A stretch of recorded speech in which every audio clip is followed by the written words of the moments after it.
네, 마귀가 주는 안심과 근심에 대해서 말씀을 나누겠습니다. 오늘 말씀은 마태복음 4장 5절부터 7절에 있는 예수님께서 그 시험 받을 때 두 번째 시험 받는 장면을 통해서 마귀가 우리를 어떻게 안심시켜 놓고 절대적인 절망으로 몰아가는가, 그것을 살펴보고자 합니다. 마귀가 주는 안심, 세상 사람들이 그렇게 살아가니까 너도 그렇게 살아가고 세상에 뒤지지 않고 살아가는 이런 것들도 안심의 한 측면이겠지만, 정말 무서운 게 뭐냐면요, 마귀가 하나님의 말씀을 이용해서 우리를 안심시킨다는 거죠. 사실 우리 그리스도인들이 가장 의지하고 또 두려움을 피할 수 있는 것이 뭐냐면 기록된 말씀이죠. 말씀을 이렇게 들이대면 우리는 안심하게 되거든요. 근데 무서운 것은 마귀도 말씀을 이용하는 거죠. 이단들도 그 말씀을 이용해서 우리를 절망으로 빠뜨리는 거 아니겠습니까? 그래서 우리가 잘 생각해 보면 마귀가 이제 하나님의 말씀을 이용하는 것 첫 번째는 뭐냐면 내 뜻과 하나님의 말씀을 이렇게 혼합시키는 거죠. 오늘 본문에 보면 이렇게 나와 있어요. 그 마태복음 4장 6절에 이르되 내가 만일 하나님의 아들이거든 뛰어내리라. 기록되었을 때 그가 너를 위하여 그의 사자들을 명하시리니 그들이 손으로 너를 받들어 발이 돌에 부딪히지 않게 하리로다. 자, 이 말씀을 잘 보면은 지금 시편 91편에 있는 말씀을 마귀가 인용하고 있거든요. 자, 뛰어내리라. 그 다음에 뭐예요? 기록되었을 때. 하나님이 사자를 명해서 네 발이 돌에 부딪히지 않게 하겠다. 어때? 안심시키고 있죠. 하나님의 말씀을 이용해서. 그러니까 뛰어내리라는 거죠. 근데 이 말 잘 보면요, 뛰어내리라. 그 다음에 뭐예요? 기록되었을 때 성경이 있는 거예요. 근데 우리는 뛰어내리라는 것도 시편 91편에 있는 걸로 착각을 해요. 뛰어내리라. 그러면 사자를 명해서 돌이 발에 부딪히지 않겠다. 근데 뛰어내리라는 것은 내가 세상 사람들에게 굉장하게 보이려는 인간적인 욕망이고 사탄이 주는 말이지 하나님의 말씀이 아니에요. 뛰어내리는 건 내 멋대로 하고 하나님의 말씀 끌어다가 붙여버려요. 인간의 뜻과 하나님의 말씀을 짬뽕시키면 우리는 굉장히 안심이 되거든요. 확신을 갖고. 근데 마귀가 그럴 때 실패하면 하나님 이럴 수가 있습니까? 하나님 말씀 틀렸네요. 말씀대로 안 되네. 이렇게 되거든요. 그런데 그것은 잘못된 거죠. 그래서 예수님께서 베드로에게 책망할 때 사탄은 내 뒤로 물러가라. 내 뒤로 물러가라. 왜냐하면 말씀 가지고 혼동을 시키는, 너가 하나님의 뜻을 생각하지 않고 도리어 사람의 뜻을 생각한다. 사람의 일을 생각한다. 그렇게 이야기를 하잖아요. 근데 우리는 하나님의 일과 사람의 일을 혼동시켜요. 하나님의 말씀 그리고 내 야망, 그걸 갖다 혼동시키니까 상처를 받고 나중에 막 하나님께 배신감 느끼고 막 그런 거죠. 그러면 어떻게 해서 마귀가 이런 식으로 작동하냐면요, 주도권을 혼동시키는 거예요. 그거는 인류가 아주 오랫동안 이 주종의 문제에 혼동을 갖고 있어요. 여러분, 말씀에 내 삶을 맞춰야지 내 삶의 말씀을 조금 내서 맞추면 안 되는 거예요. 인간은 이게 이제 아주 습관화되는데 하나님에게 강요할 뿐만 아니라 자기도 스스로 그렇게 하나님에게 요구하는 게 맞다고 생각해요. 내가 어떤 행동을 하면 하나님은 그 보장해 줘야 된다는 생각을 해요. 내가 주도적으로 뭔가를 하고 하나님은 그걸 잘 해결해 주시는 분.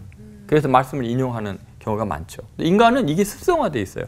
자기 자신이 그렇게 인식을 할 수밖에 없는 이유가 있는데, 인간은 늘 자기가 만든 물건이나 제도의 노예가 돼요. 제도를 만들고 제도 열매이고요. 돈을 개발한 인간이 돈의 노예가 되고요. 권력을 창출한 백성들이 권력에 지배를 당하고, 인간은 이게 아주 익숙해. 자기가 만든 것에 지배당하는 게 익숙하니까 하나님도 우리를 만드셨으니까 우리에게 우리가 원하는 것 해주셔야 된다고 착각을 해요. 예를 들면 이걸 굉장히 상징적으로 보여주는 게요, 예전에 DDR이라고 하죠. 선풍적인 인기를 끈 그 오락기구가 있었죠. 댄스 레볼루션. 그래서 지금 이렇게 뭐 여기 불 들어오면 막 밟고 막 이렇게 하면 이제 점수가 올라가잖아요. 근데 여기 보면은 기계의 빛을 따라서 자기가 만든 기계 인간이 창조자가 따라해야 안심이 돼. 점수가 높게 나타나. 근데 지금은 이게 이제 AI로 바뀐 거예요. AI 지시로, AI 정보에 따라서 인간은 그렇게 살아가야 안심이 되는 그런 이상한 세상이 되고 있죠. 이게 인간이 아주 그 고질병이에요. 그러다 보니까 창조주 하나님을 대할 때도 그렇겠다. 하나님 우리 만드셨잖아요. 우리가 원하는 대로 다 보장해 주셔야죠. 하나님이 우리 장단에 춤을 추셔야죠. 이렇게 생각을 하고 있는 거죠. 마귀가 이 주종을 바꿔놓는, 혼동시켜 놓는 거죠. 하나님이 우리의 창조주시라면 하나님의 뜻에 우리가 맞춰야 되는데 하나님이 우리를 창조했으니까 우리 뜻에 맞춰야 된다. 그렇게 이제 혼동하는 거예요. 알라딘의 요술 램프처럼 하나님 언제나 내가 위기 때 그냥 부르면은, 빌면은, 기도하면은 도와줘야 되는 그런 상황으로 바꿔놓은 거죠.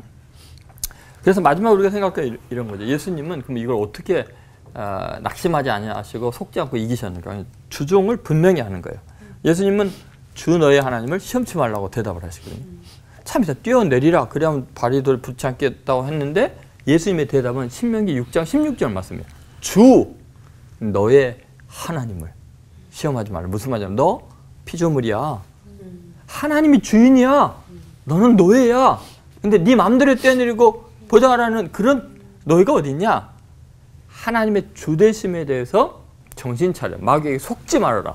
그러니까 우리의 삶은, 우리 신앙이라는 게요, 뭐가 지금 잘못됐냐면요, 맨날 하나님 원망하고 그런데 네 멋대로 뛰어내리고 내 멋대로 투기하고 내 멋대로 사람 선택하고 그래 놓고는 하나님 왜 이 모양입니까? 하나님이 내 주인이어야지 하나님 내 종입니까? 신앙에 대해서 우리가 너무나 착각을 하고 있는 거죠. 그래서 시편 기자는 이렇게 이야기하죠. 그 유명한 시편 119편 105절에 주의 말씀은 내 발의 등이요 내 길의 빛이니이다. DDR이 여기서 나온 거죠. 내 발의 등이요 내 길의 빛이니이다. 무슨 말이에요? 그게 주의 말씀이야죠. 내가 만든 기계가 아니라. 그래서 바이블 리볼루션 또는 바이블 로드 BBR. 하나님의 말씀이 내 발의 등이야. 말씀에 따라서 이렇게 움직여야지. 그렇잖아요? 여러분, 우리가 꼭 기억해야 될 것은 이 주종에 대해서 다시 분명하게 하지 않으면 안심한 것 같은데 마귀가 완전히 절망으로 몰아갑니다. 그러나 내가 만약에 주의 말씀대로 한 발 한 발 디뎠고 그분이 나의 주인이라고 온전히 말씀에 순종했다면 아무런 근심할 거 없습니다. 망하는 것 같아도 하나님이 잘 되게 하실 거예요. 하나님이 전능자이시고 나를 사랑하시니까 말씀대로 순종해서 절대로 손해볼 일 없고 실패할 확률이 제로입니다. 그렇기 때문에 말씀으로 주님을 주되시게 했다면 안심하십시오. 그렇게 승리한 여러분 되시기를 주의 이름으로 소망합니다. 기도하겠습니다. 주님, 때로 우리가 신앙이라고 착각하는 자기 욕망, 자기 소원을 성취하기 위해서 하나님의 이름을 들먹이고 하나님의 능력을, 하나님의 말씀까지 이용했던 지난 날들의 죄를 회개합니다. 마귀에게 속지 않고 이제는 주종을 분명히 하게 하여 주옵소서. 하나님이 나의 주이심을 고백하고 말씀대로 순종해서 한 발 한 발 디디며 안심하고 평안하는 그러한 승리하는 삶이 되게 하여 주옵소서. 예수님의 이름으로 기도드립니다. 아멘. 또 결과적으로 마귀가 사람을 낙심시킨 예들의 그 공통점이 있다면 무엇일까요, 조동철 목사님? 그리고 또 하나님 안에서 낙심될 때와 어떤 게 다른지 궁금합니다. 네네. 우리 인간은 낙심하지 않고 사는 인생은 없을 거예요. 그런데 이제 그 낙심이 어떤 결과를 초래하느냐는 마귀 때문에 받은 낙심과 하나님 때문에 받은 낙심의 차이가 극명하게 드러나죠. 고린도후서 7장 10절 11절을 제가 읽어드릴게요. 하나님의 뜻대로 하는 근심은 후회할 것이 없는 구원에 이르게 하는 회개를 이루는 것이요 세상 근심은 사망을 이루는 것이니라. 보라, 하나님의 뜻대로 하게 된 이 근심이 너희를 얼마나 간절하게 하며 얼마나 변증하게 하며 얼마나 분하게 하며 얼마나 두렵게 하며 얼마나 사모하게 하며 얼마나 열심 있게 하며 얼마나 벌하게 하였는가. 너희가 그 일에 대하여 일체 너희 자신의 깨끗함을 나타내느니라. 그러니까 하나님의 뜻대로 하는 근심은 우리에게 이런 엄청난 회개를 통해서 하나님을 발견하게 하는, 더 열심히 사모하게 하는 그런 걸로 바뀌죠. 그래서 마귀가 주는 그러면 이런 그 근심으로 인해서 자기 파멸이 이르게 되는, 자기밖에는 남지 않고 자기 때문에 죽게 되는 그 이유가 공통점이 이제 세 가지가 있는데, 하나는 자기 중심성이에요. 마귀는 늘 자기 중심적인 마음을 갖게 해서 결국은 내 중심으로 하다 보면 내가 내 자신에 실망할 수밖에 없거든요. 그러니까 이제 좌절하게 돼요. 모든 게 다 무너지는 아픔을 느끼는 거예요. 그게 바로 이제 가룟 유다 같은 경우도 그런 거죠. 반면에 이제 하나님 중심은 낙심이 될 때 하나님을 경험하게 되는데 그때 굉장히 중요한 게 하나님의 말씀을 깨닫게 돼요. 예를 들면 베드로가 예수님 부인하고 저주했을 때 닭이 3번 우는 걸 듣고 어때요? 밖에 나서 힘이 통곡하죠. 그리고 완전히 새 사람이 되는데 그게 뭐야? 말씀이 생각나서. 말씀이 생각나서. 그러니까 분명히 좌절했는데 하나님이 주시는 좌절은 말씀이 떠올라요. 그래서 주님의 은혜를 다시 한번 생각하고 도전하게 되는 거죠. 그래서 결국은 이제 사도 바울은 이제는 내가 산 것이 아니요.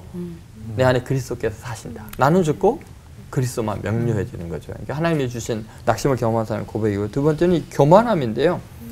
교만은 반드시 사람을 낙심으로 이끌게 됐어요. 마귀가 주는 아주 대표적인 거죠. 예를 들면 모세 같은 경우에 40세까지 이집트 왕자로 있었잖아요. 근데 40세부터 80세까지 폐인으로 있어요. 자기 양떼도 없어요. 그냥 자기네 양이나 치고요. 완전히 그 광야에서 폐인이 돼요. 그 이유가 뭘까를 한번 생각해 보세요. 내가 누군데? 내가 이집트 왕자였는데 하나님 나를 그때는 안 쓰시고 말이야. 백성들도 나를 몰라봐. 그 생각 분해갖고요. 내가 어떤 존재인데 이런 거죠. 근데 사실 자기가 어떤 존재인데요. 노예로 태어나서 원래는 태어나자마자 죽어야 되는데 하나님이 살려준 거 아니에요. 그러니까 자기가 본래 죄인이었고 죽을 수밖에 없는 운명이었다는 걸 망각하고 하나님 주신 은혜를 교만의 재료로 삼는 거죠. 그것 때문에 낙심해 있는 거거든요. 교만은 반드시 자기를 스스로 포기하게 만드는 그런 위험성이 있고요. 마지막으로 비교의식인데요. 예를 들면 모차르트와 살리에르 같이 충분히 최고의 궁중악사로서 책임자로서 잘 나가는 사람임에도 불구하고 그 시기심이 이제 결국은 그렇게 무너지게 되죠. 그래서 베드로 같은 경우도 자기 자신 예수님을 부인하고 저주했음에도 불구하고 마귀가 또 무슨 생각을 주냐면요. 부활하신 예수님이 나타났을 때 내 양을 먹이라 내 양을 치라고 너는 나를 따르라 그랬을 때 베드로가 고개를 돌려서 주님을 따르지 않고 고개를 돌려서 예수의 사랑하시는 그 제자가 예수를 따르는 걸 보고 저 사람은 어떻게 되겠습니까? 라고 이야기하거든요. 비교의식을 갖는 거죠. 그러니까 예수님께서 아니 무슨 상관이냐 너한테 그 사람은 너는 나를 따르라 이렇게 이야기하거든요. 근데 결국은 마귀가 주는 절망감은 끊임없는 비교의식이에요. 그래서 공통적인 특징들이 자기중심성, 교만, 비교의식 이런 것이 마귀가 주는 그런 어떤 그 절망이 아닌가 생각합니다. 네.